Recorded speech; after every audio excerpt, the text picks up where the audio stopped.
Jamie. Bathroom. Jesus Christ. I don't drink beers before a show. Alright, you ready to roll this? As soon as Jamie gets back from the restaurant. So how long are we going to run this till? 8:45? Yeah. I mean, what time is it? 8:10? 8:10. How much time do you need on the other one? 10 minutes. Alright. We just got to hook up, make sure the cameras work, and the mics. Yeah. And all that stuff. That always takes longer than normal. Yeah, that's fine. We'll go down at 8:45. Is Justin streaming? Or no? Yes. Oh, excellent. Thank you.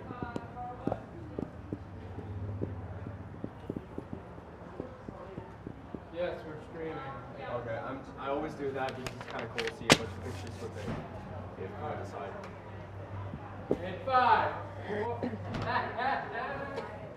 Alright. Okay. Here we go. Like a champ. That was really That was a fast. warrior It was intro. really fast. We're gonna go to about 8:45.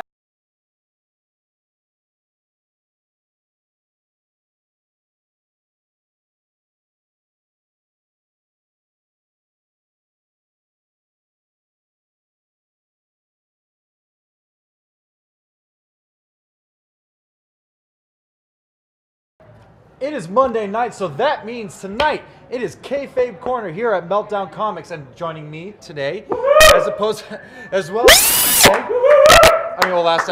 Last episode. Last episode, indeed. I have a new co-host. This Miss Alicia Warrington Yes. joined us last week, Yes. or last episode. 'Cause Last episode. I was sick last week. We You weren't were. able to do last Right. episode. But now, ladies and gentlemen, Alicia Warrington is my new co-host. Stoked. Officially, she's a part of the Meltdown team now, and she's going to be joining me every week as we give you our thoughts and opinions on everything that happens in the world of sports entertainment. So if you don't like it, got 2 words for you. Watch it. This is a PG show, ladies and gentlemen, so we're going to try to keep it as PG as possible. I'm so happy that you're here joining me, finally, officially. Very excited about it. Thanks for having me. You were officially. great. You were great when Mick joined us, and Mick seemed to be a big fan of yours. Yeah. Well, He you did, already know and I'm he a listened to fan your of- music. He did. The Mick very next actually- day. That Mick was, how tuned into cool your is that? stuff and Mick's listened to your awesome. And I music. went to his comedy show that week as well. Oh, you went to the one in Irvine. in I okay, did, yes. yeah. And Yeah. Mick Foley, if you're watching, and Foley. which chances are you are, after knowing what this is, thank you so much for joining us last episode. We look forward to seeing you again. And we are currently selling Mick Foley autographed Sockos that he actually hand drew last episode. Ladies and gentlemen, all proceeds are going to charity. All proceeds are going to Connor's Cure. The I guess, what would you call it? The de facto charity of WWE, the main one they go to. Connor's all right, Cure. so all proceeds are going to Connor's Cure. If you tuned in last episode, you'll know that Mick signed these personally. These are going for quite a few dollars. You'll be able to see on shopxsn.com right now. All proceeds don't go to Meltdown. All proceeds go to charity. So please buy your own Mr. Socko, signed and created by Mick Foley, the hardcore legend himself. But now that we got all that stuff out of the way, we got all of that out of we there. got all the prerequisites out of the way. We're Yes. going into Fastlane. Let's get into it. We're going into Fastlane. Ladies and gentlemen, as you may or may not have known, last night was the last pay-per-view before WrestleMania, and that was Fastlane. And this is what, the second year it's been in effect? Yes. Because as far as I know, there hasn't been another, let's check with my producers, there hasn't been a Fastlane before 2015, am I correct? We're getting a one-eyed maybe. So that's as good as that's as good as a yes. Our producers are very, very quick with their info, so thank you very much. So getting right into it, let's start off. Fastlane was an interesting pay-per-view. It was interesting. I've seen some mixed reactions about it online. I liked it, I think, a bit more than the most recent pay-per-views. I don't know, but there was one segment in particular that lasted way too long. And we're going to get to that. But and we are going to get to that, ladies and gentlemen. But let's start off because I've created an itinerary. Yes. We kind of put things together. Every KAYFABE Corner, me and Alicia sit down in the Shop XSM green room and we watch Monday Night Raw. We watch it as it's happening, and literally after the show ends, we jump up, we come to this set, and we talk about it. And this is the most immediate reaction show other than the WWE post show, which doesn't always happen. Right. This is the most immediate reaction show you're going to get, bar none. So, not WWE solidified. Everybody else is fair game in this show. So going off on this tangent, coming back to where we were. So, the ending. Let's start at the ending. Let's start at the main event of starting at Fastlane. Fastlane Let's ending. start at the ending of Fastlane, the main event. Triple H and Roman Reigns. Well, I mean, granted, what happened pretty much was as sure as the sun coming up. Yeah. Roman Reigns won the triple threat match between Brock Lesnar We and could have Dean called that. Ambrose. Everybody could have called that, I think. It was as sure as I said as the sun is rising the next day. I mean, we weren't going to see Triple H taking all of those German suplexes. No, he's done it. He's done it a few times, and We he doesn't knew want to we do were it going to again. see that. We knew Dean wasn't going to face Triple H at No, WrestleMania. which is a shame, because in my opinion, that would have been a great swerve. And everyone, or the majority of the WWE fans have seemed to be against Roman Reigns all year. So I mean, he got booed out of the building last night. Yeah. And so what they did, they built him up all year. Yeah, and now, I mean, And now here we are. in Now- about 5 weeks' time, we're going to see how all that year-long work is done. Right. We'll probably see Roman as champion. Granted, it was expected. Yes. Does that make it any better? No, I think he will be champion soon. I think it's going to be short-lived, Hmm. but this is what they've built us up for. I mean, granted, it is what we got built up for. I mean, this is their baby. This was their pet project for the entirety of 2015. This is what they really wanted us to love. Um, So love it or not, this is what we that's got. that's what you're getting. That's what we have. I mean, I would have loved to see I would Brock be amiss. there. I would be amiss to say that we're not gonna. I mean, just Roman Reigns is gonna win the belt at WrestleMania. It's just gonna gonna win. happen. Yeah. It's just gonna happen. Triple H is not actively defending the title right now. He's not defending it at house shows. He's not even showing up at house shows with the No. belt. So it's only a matter of time. It's not a matter of if. It's a matter of when Roman gets the strap. Agreed. And he's already had it once. Yeah. I keep forgetting that he's already had it. Again, short-lived. Yes, he's only had it once. Poor Roman. Always the short-lived. Because he won. I glory. mean, Roman Reigns is the same vein as other wrestlers who you want, because you could see that they're trying so hard. And while I'm not a fan, I almost as a person who wants to be his friend, Yeah. oh, he's trying so hard, let him get him one cheer at least, something I don't. feel kind of bad for him. Dare I say he's the equivalent to the Eva Marie of the women. Wow, you heard it first. See, I can't even get that out because I mean, he's pretty, right? He's pretty. Yes, he is Eva pretty. Marie's pretty. Eva but Marie is very pretty. Do they have the in-ring skills? Wow. Huh? Ladies and gentlemen, you heard it on KAYFABE Corner. sorry. Alicia Warrington I'm just sorry. likened Roman Reigns. Mom, I hope you're not watching. My Likened mom probably won't Roman talk to me. Reigns to Eva Marie. Wow, you heard it first on KAYFABE Corner. You're only going to hear it here on KAYFABE Corner. And I guess we could kind of move on from that Okay. topic. I mean, it happened. Yeah. We're going to it have to happened. live with it. It's what's happening. Yeah. All right, let's move on to another topic that I have. And this is something that you brought up. Okay. I'm going to let you kind of introduce this segment because this is segment? the segment that you did not like. I think the segment where everyone decided to go and have a bathroom break and get their snacks when they realized how long it was going to be.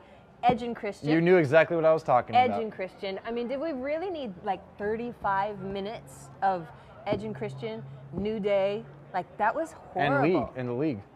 And the league. And so See, I forgot because Yeah, I the started league walking was around there. the house. I walked around at that So point. to bring viewers up to speed, essentially the WWE Network was trying to promote a new series that's airing. It's a network original. It's the Edge and Christian show. I wish I could tell you what it's about because I still don't understand what it's about, I even only after watched watching 2 one minutes. episode. After watching the first 5 minutes of the first episode, I couldn't make it through it. I'm sorry. I've always tolerated Edge. I don't know why he got so. I don't understand why there was so much fanfare about Edge. I was never a huge Edge fan. I respect what he did. I just don't. I mean, first ballot Hall of Fame right after he retires. I never got that. Yeah. But I like the tables, ladders, chairs. of course, you can't knock But, that. You can't yeah. knock that. But there was 2 other teams involved in that. Exactly. But back to Fastlane, WWE was promoting a new series starring Edge and Christian, the former WWE Tag Team Champions, probably one of the best tag teams ever created in World Wrestling Entertainment. True. So they went on and they had a 35-minute talkathon, essentially, with the New Day and the League of Nations, for whatever reason they were thrown in there. I mean, I know why the New Day was thrown in there. They have history with Edge and Christian, but League of Nations, just because they weren't doing anything that night, I guess were thrown in there. And it was horrible. And so it started off with Edge and Christian talking about nothing to the New Day, who are also talking about nothing, which is a rarity because usually the New Day are talking about everything. I love everything the New Day does. I am the biggest New Day fan on the planet. I like New Day. I can't take off my New Day hoodie except when it's hot out, like right now.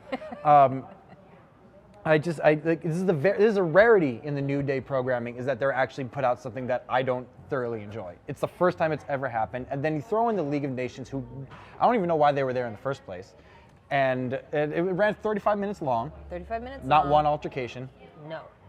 And And then from that, we went to RTruth. Yes. And Curtis Axel, which I kept waiting for the match to be interrupted. Something. I was like, this has got to be like when The Miz would fight Brodus Clay and Wade Barrett would interrupt with bad news. I kept waiting for something to happen.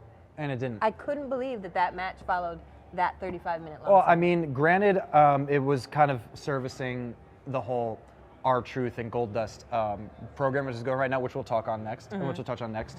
But just my history with the company and the things I've seen, like the pacing and the timing of the show, and just how every minute is overanalyzed and overproduced over and over again. Right. More than 7 drafts are done each episode. I just found it so dumbfounding that not only like one segment, but 2 segments went over long and were right before the main event and didn't establish anything. It was 35 wasted minutes. I couldn't believe it was right before the main event. Right before the main event. They could have, if they were going to bore us with that, it could have been in the pre-show. It very well could have been. I mean, Kalisto and Del Rio blew it out of the away. water, Yeah. and they were the pre-show. Yeah. Well, first off, did you notice that it was a 2 out of 3 falls? It's a very traditional Lucha Libre rule. Yes. Based off of what I've learned out of the Lucha Libre style of wrestling, just for viewers at home, Lucha Libre, not always, but often, the traditional style of Lucha Libre wrestling involves 2 out of 3 falls. So, I mean, getting 2 Latino-based talents, Latin-based talents, and putting them in a traditional Lucha Libre match, I was stoked on it. I was stoked on that. I'm a Alberto Del Rio fan, and he's awesome in those types of And matches. I'm a huge Del Rio fan, but I'm an even more big of a Kalisto fan because I want to see him make it. I want to see him do great, even though he's already doing great. I want to see Kalisto go up and above and beyond. He's a great wrestler. I want to see him be the new Kalisto. Ray. He's done stuff Ray has I never seen Ray mentioned that do. last night, that he's like moving into that Rey Mysterio type of position at WWE. He is, and I've seen him do more stuff than Ray has ever done in his career. I think he's great. No knocks to Ray, but this is No. just a different type of wrestler. Yeah. So I'm going to kind of field this question to you, and I want to get your opinion on this. Going back to the segment that followed the Edge and Christian New Day League of Nations segment, Yes. we had the match with RTruth versus Curtis Axel. Curtis Axel. Yep. You would think that'd be easier to say. Curtis Axel, accompanied by the League of Nations, interrupted by Goldust, who cost RTruth the match. Right. Take that all aside, Golden Truth, RTruth, and Goldust have been, for the past few weeks. Goldust has been courting RTruth to become his tag team partner. I personally, before you chime in, I personally am a fan of every time Goldust is given a partner or somebody to work off of. Yep. It's always worked for me. Going back to Booker T, even Oksana when she was on NXT. I loved him with Booker T. Booker T and Goldust is one of the greatest tag teams of all time. Yes. Do you think that anything could come of Goldust with RTruth teaming together? Why do you think they're doing this right now? Is there any sunset on the horizon with this one? I personally have no interest in this right now, but I do feel like their comedy stylings that they're going for is reminiscent of Team Hell No, Very a little much so. bit. And what I don't understand right now is the road to WrestleMania. Where is their positioning in all of this? And you are in the bringing road up to WrestleMania. You're bringing up facets of this conversation that are actually very important that I keep forgetting to take into consideration. That like we are officially on. Like this is building. This is it. This is it. There's So no more pay-per-views. are we seeing RTruth Goldust WrestleMania? Wow. Pre-show. I heard pre-show off. I heard pre-show off on the set. I'm not going to name who, but we heard pre-show off on the set, which is not unfeasible. It's entirely possible. I could see it in pre-show. Yes. Other than that, I don't know. Or are they going to have Macho Mandow and Curtis Axel beat Hulk Hogan again. That'd be awesome. Okay, so I personally love. I've been the biggest Goldust fan since I could even remember. I've loved Goldust every incarnation he's ever had in the company, from when he first started Dustin Rhodes. Even the natural Dustin Rhodes. Even though I was a big, and I'm gonna tell you why I was a huge Goldust fan growing up, and all my friends didn't get it. There's another tangent we'll go off on because this is my show. Well, it's our show. This is our show. This is our show, and we do whatever we want. So I'm going to go off on this tangent right quick and explain to you why, even as a young go-getter, I was a fan of Goldust. Okay.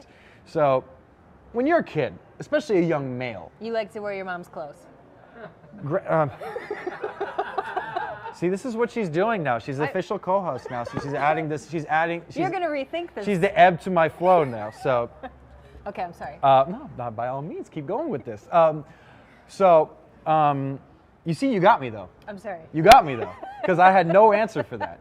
Because I didn't expect it. It was out of nowhere. Okay, but why? It was RKO out of nowhere. Okay, so why did you... No, I'm commending you, sweetheart.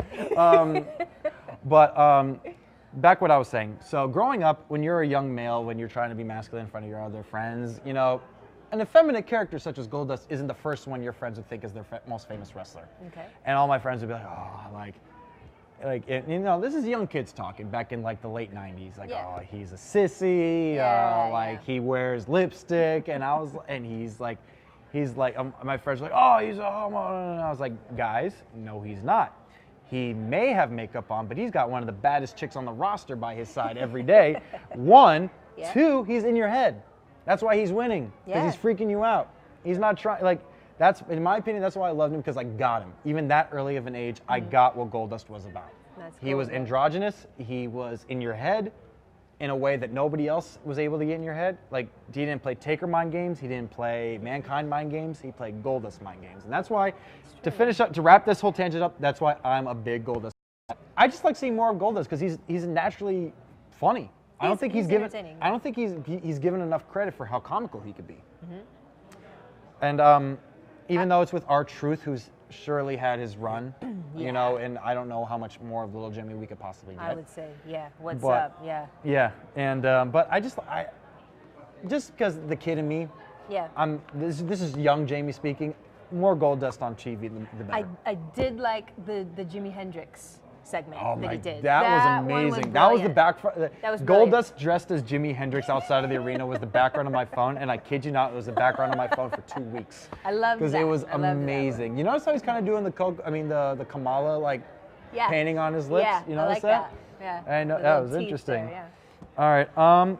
So enough of that. We've talked about Fastlane. We've talked about everything that happened Sunday night. Let's talk about what happened tonight, Monday Night Raw. Let's go back into Monday Night Raw, you know, because this is the show for that. We had a very surprising intro to Monday Night Raw. Really big things happened. I'm going to let you tell what happened. Okay, so tonight on Monday Night Raw, they took 30 minutes, which was appropriate today. To introduce Vincent J. McMahon. Unlike Fastlane. To introduce the Vincent J. McMahon Award for Excellence. Which was received by Stephanie. At first. And then we had a huge surprise. A surprise return by the one and only Shane McMahon, ladies and gentlemen, the prodigal son has returned. Shane McMahon is finally back on WWE television, and I am not alone saying that everybody is ecstatic about this. It was a huge pop. It was one of the bigger pops I've heard since Austin made his run-in during the Mick Foley match. And he came out dancing. And he was wearing Jordans. He was wearing Jordan 1s. I don't think I've ever seen anybody dance in Jordan 1s on WWE television in a suit. I haven't. In a suit. He was in a full suit. Not a full suit, two-piece, not a three-piece. He was in a two-piece suit, and he danced to the ring in Jordan 1s. Shane is back, and he's ready to take over Raw. So that's another topic we're going to get to. So to touch off of what my co-host just said, the prodigal son, Shane McMahon, is returned. It was a huge reaction, granted, as you may well expected. Everybody lost their minds because this was the last thing I expected. I would have no idea that this was going to happen. And not only to start with that unexpected moment, Vince, being Vince McMahon, followed it up with two more unexpected moments. not only is Shane McMahon back, but Shane, as you said, wants control of Monday Night Raw because he said he never lost it. Stephanie was just kind of holding her older brother's spot before he could jump back in. Right. And Vince McMahon, after Shane made his declaration saying that he is the rightful boss of Monday Night Raw, Vince said, okay, you could get Monday Night Raw, but you have to win this match on this specified date. Another shocker. Which was another shocker, because then you think, because us, before we found out what it was, you're like, huh. I'm like, Brock Lesnar, who can they Vince? use? Who's the muscle? Well, I was hoping to see Vince. I was hoping to see Vince and Shane one more time. I wanted to see him in that horrible referee I wanted suit. to see that so bad. I wanted to see Vince and Shane go at it one more time because I loved their match that they had at WrestleMania That was 17. amazing. Yeah. I loved it, like Vince's wife being all comatose and finally rising out of the wheelchair and stuff. It was fantastic. But we didn't get Vince versus Shane at WrestleMania, We did got we? another surprise. Ladies and gentlemen, Shane McMahon will be facing The Undertaker.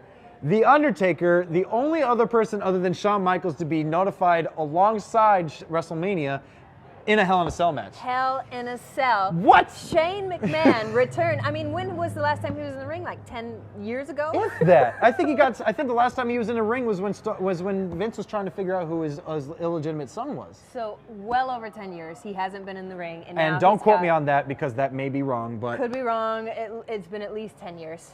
And now we have Hell in a Cell with The Undertaker. not just a match with The Undertaker, what could possibly be Undertaker's last match in the World Wrestling Entertainment.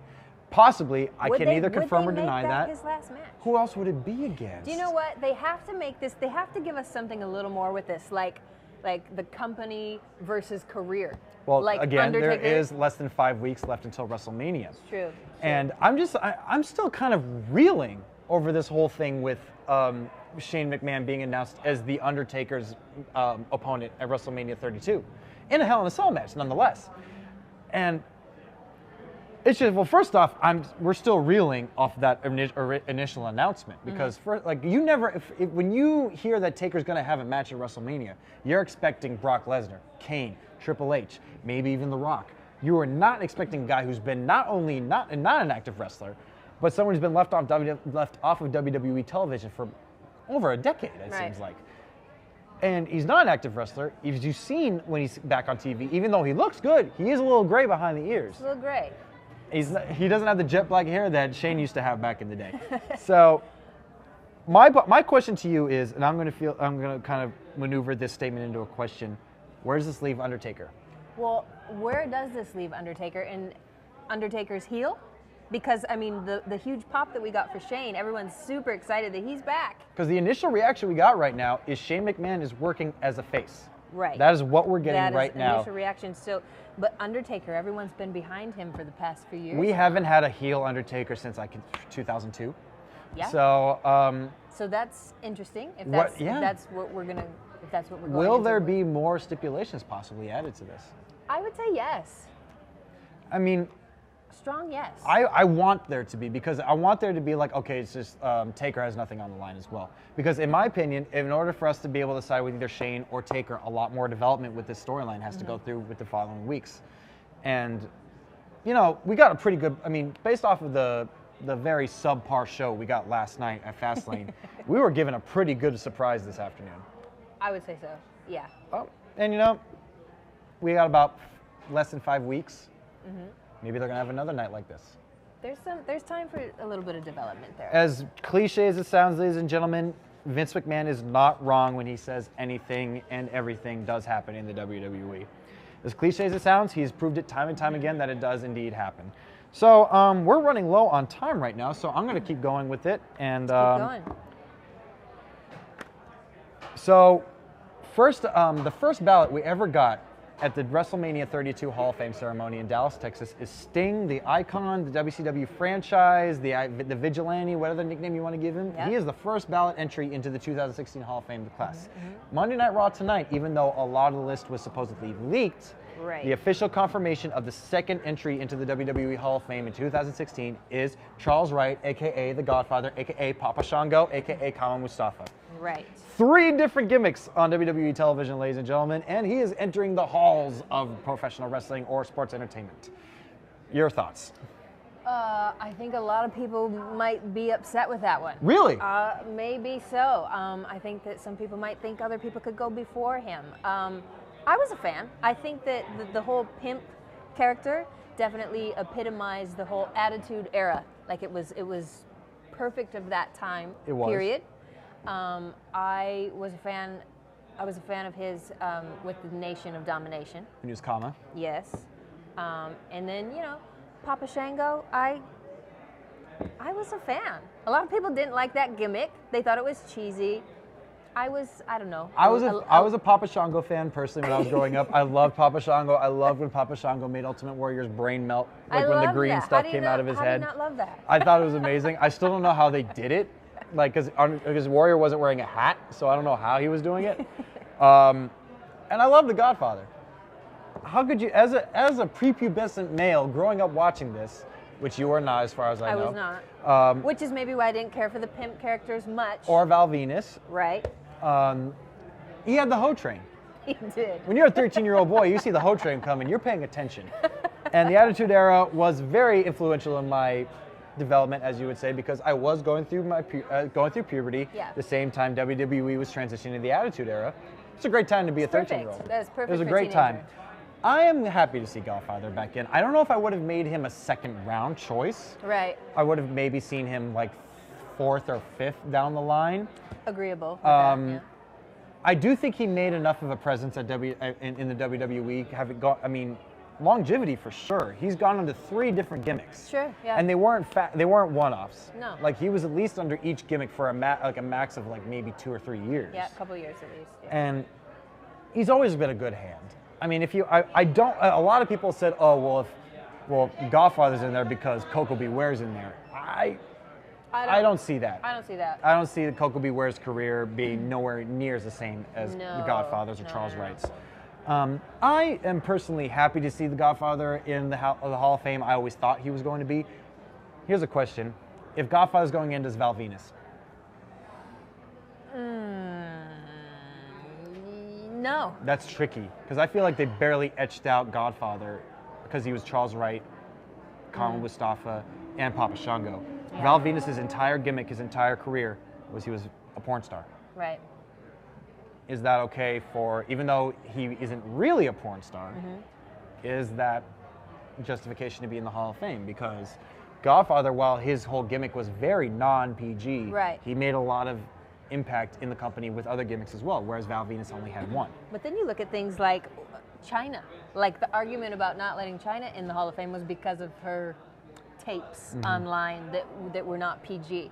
Like there's a whole, like where's the line? You're also getting, you're getting one angle, which is China, whereas that's legitimate pornography, whereas there's actual physical tapes where you could go see China have sex with Sean Waltman. This was all make-believe, and yes. Did you actually know, and I didn't know this until I watched the special features of the Attitude Era DVD, that the first vignettes to introduce Val Venis were done with Jenna Jameson? I did not know that. I didn't know that until like a few months ago. And I was watching the bonus features on the Attitude Era DVD, and they had a bunch of because a lot of the Attitude Era guys were introduced with like vignettes, like when Mick was in the dungeon, he was playing with his rat and stuff.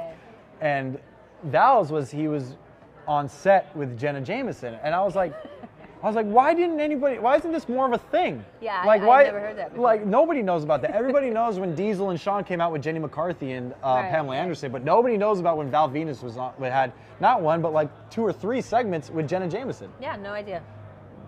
I guess that's another thing that just got that's some insider information. Brushed. No insider. It happened. I mean, you could look it up on the network, but again, I guess this is something that maybe they don't want. They kind of want to keep brushed under the rug alongside Katie Vick. Little DL, yeah. Alongside Katie Vick and other awesome ideas that didn't go as well as they thought it would.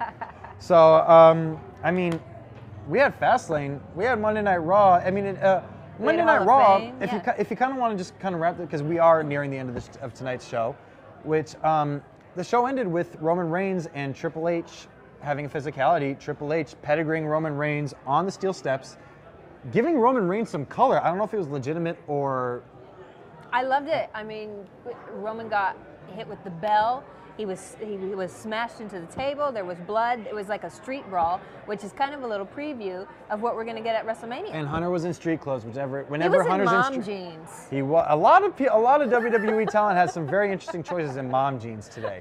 Not only did the Cerebral Assassin wear some less than desirable jeans, but not only that, but the daughter of a Hall of Famer, two-time Hall of Famer Ric Flair. What was Charlotte wearing today? What was she wearing? She was wearing. We could do who wore it worst. We could, and usually that's the entire roster for a WWE that's the entire roster for a WWE. That's a whole nother show. While they're so talented, they're not known as the best dressers on the planet. No, I mean look at AJ Styles, for God's sake. Affliction, Tap Out, all that stuff. I mean, if y'all want to wear it, that's cool. But I know you guys have limited on laundry, but maybe go shopping a little more. There was a lot of what are those in terms of just in wrestling entirety. I'm dating myself with the what are those, like terrible shoes, dating all the way back to when Batista ripped his pants when he was doing his run-in. Oh, yeah. I think there needs to be a designer for a lot of these people. No, not a designer. They have a stylist, don't they? A stylist. I think the divas do. I don't think the guys do. Oh, well, Charlotte certainly didn't have one tonight. Nope. I don't know what you wear with a patent leather top and bright blue jeans. And I'll just say, because Ryback had a moment today where he walked out on his partners. I don't like what they changed Ryback's suit to either. I like the old RVD style. I loved that. I'm right there with you on that. Love that. To those who don't know, Ryback since the beginning of his career, actually no, that's a lie. Ever since the beginning of Ryback's career, not Skip Sheffield's. You're right. At the beginning of Ryback's career. That was just a cowboy hat. Yeah, yep. I'm glad he's not. At least he's not wearing a cowboy hat Right. anymore. Ryback for his entire career as Ryback has had a full singlet, airbrushed very much in the same vein as Rob Van Dam. Recently, for whatever reason, he decided to not wear that anymore, and we don't have a picture of that because I refused to download a picture of it and put it on the site. Is Ryback? I love you, Ryback. I think you're a friend of mine. I think what you do is great. I'm not a fan of this. I'm not a fan of the shorts, the trunks. I'm not. I liked the airbrush. I like the different designs. I like the weightlifter belt. Even though is the weightlifter belt still there? When he comes out, and when then he comes takes out. it out. Yeah. Okay, and it says big guy. Yeah, I just like. I liked his gear. I liked his original gear. I'm not a fan of the new Ryback gear. I don't know what they're doing. Like you mentioned, Ryback left Kane and Big Show in their tag team match against the Wyatts high to dry on Monday Night Raw tonight. Which I thought he kind of carried their match last night at Fastlane. He did, because if you got to count all three of those guys, all three of those giants, he's the most mobile out of all. Yeah, I mean Big Show can't last out there. You can't, and that's just, and you can't really fault him for that. That's age. No. Not only with Big Show, but with Kane as well. Yeah. But Ryback's done this before.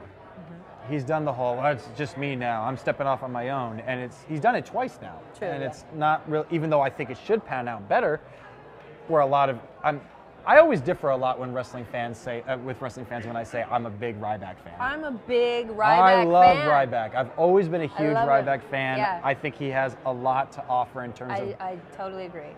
When I say big guy, when he's the big guy, he's the big guy. Like Yeah. And you know why? What won me over with him a lot more? It wasn't just him destroying jobbers every week when he first came out.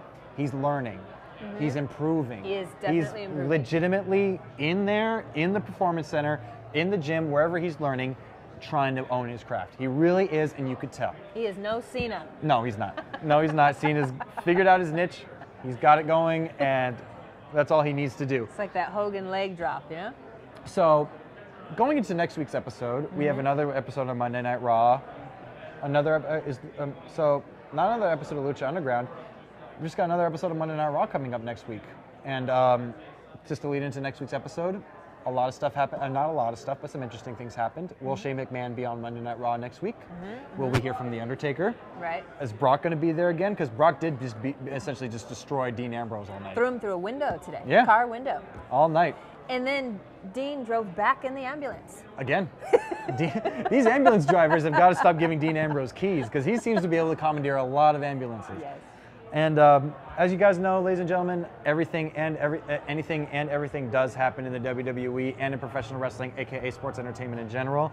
We are going to wrap it up tonight. This has been another amazing episode of KayFabe Corner. Again, if you missed last week's episode, we are still selling Mick Foley's not personalized because that's not the word I was looking for, Mick Foley's autographed and personally made Sockos. We have a few of them. All these proceeds are going to charity. If you want to zoom in on the Socko right now. Mick Foley made all of these personally. If you watched last week's episode, you see proof that he did make them. All proceeds are going to charity. You can go to shopxsn.com right now and find out how to buy one of these. Also, if you want to chime into every episode, you could hashtag KayFabe Corner. That's hashtag KAYFABE KORNER. That's hashtag KAYFABE KORNER. Ladies and gentlemen, this was another amazing episode of KayFabe Corner. For Alicia Warrington, I'm Jamie Iovine. Welcome to KayFabe Corner. Thank you for joining us. We'll see you next week.